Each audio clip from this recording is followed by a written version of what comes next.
ವಿಚಾರಗಳಿಗೆ ಕೊಲೆ ನಡೆಯುತ್ತಿರುವ ಪ್ರಕರಣಗಳು ಇತ್ತೀಚಿನ ದಿನಗಳಲ್ಲಿ ಹೆಚ್ಚಾಗ್ತಾನೆ ಇದೆ. ಮೇ 10ರಂದು ಕೋಣನಕುಂಟೆ ಏರಿಯಾದ ಸುಬ್ರಹ್ಮಣ್ಯ ಪೊಲೀಸ್ ಠಾಣಾ ವ್ಯಾಪ್ತಿಯಲ್ಲಿ ಬರುವ ಬಸ್ ಸ್ಟಾಪ್ ಬಳಿ ಬೆಳಗ್ಗೆ ಸುಮಾರು 4 ಗಂಟೆಗೆ ಒಂದು ಕೊಲೆ ನಡೆದಿರುವುದು ಬೆಳಕಿಗೆ ಬಂದಿದೆ. ಕಂಪನಿಯೊಂದರಲ್ಲಿ ಸೇಲ್ಸ್ ಮ್ಯಾನೇಜರ್ ಆಗಿ ಕೆಲಸ ಮಾಡುವ ಆರೋಪಿ ಮತ್ತು ಅವನ ಹೆಂಡತಿ ಕೊಲೆ ನಡೆಸಿದ್ದಾರೆ ಎಂದು ಹೇಳಲಾಗ್ತಾ ಇದೆ. ಚೇತನ್ ಮತ್ತು ಸಂಜಯ್ ಹೆಸರಿನ ಇಬ್ಬರು ಟೆಕ್ಕಿಗಳು ವರ್ಕ್ ಫ್ರಮ್ ಹೋಮ್ ಕೆಲಸ ಮುಗಿಸಿ ಬೆಳಗಿನ ಜಾವ 4 ಗಂಟೆಗೆ ಕೋಣನಕುಂಟೆ ಕ್ರಾಸ್ ತಳ್ಳು ಗಾಡಿ ಬಳಿಗೆ ಬಂದು ಟೀ ಕುಡಿಯುತ್ತಾ ನಿಂತಿರ್ತಾರೆ. ಈ ಇಬ್ಬರು ಟೆಕ್ಕಿಗಳಿಗೆ ಆರೋಪಿಯು ಕಾರಲ್ಲಿ ಬಂದು ಟೀ ಅಂಗಡಿಗೆ ಮುಂದೆ ನಿಲ್ಲಿಸಿ ಕಾರಿಂದ ಇಳಿಯದೆ ಟೀ ಕುಡಿತಾ ಇದ್ದವರಿಗೆ ಸಿಗರೇಟ್ ತಂದು ಕೊಡುವಂತೆ ಹೇಳಿದ್ದಾನೆ. ಚೇತನ್ ಮತ್ತು ಸಂಜಯ್ ನಿರಾಕರಿಸಿದಾಗ ಮಾತಿಗೆ ಮಾತು ಬೆಳೆದಿದೆ. ಟೀ ಅಂಗಡಿ ಬಳಿ ಇದ್ದ ಸ್ಥಳೀಯರು ಗಲಾಟೆಯನ್ನ ತಿಳಿಗೊಳಿಸಿ ಕಳುಹಿಸುತ್ತಾರೆ.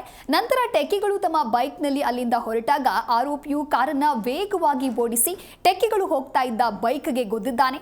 ಪರಿಣಾಮ ಬೈಕ್ನಲ್ಲಿದ್ದ ಟೆಕ್ಕಿಗಳು ಬೈಕ್ನಿಂದ ಹಾರಿ ಬಿದ್ದಿರುವ ದೃಶ್ಯ ಎಲ್ಲರನ್ನ ಬೆಚ್ಚಿ ಬೀಳಿಸುವಂತಿದೆ.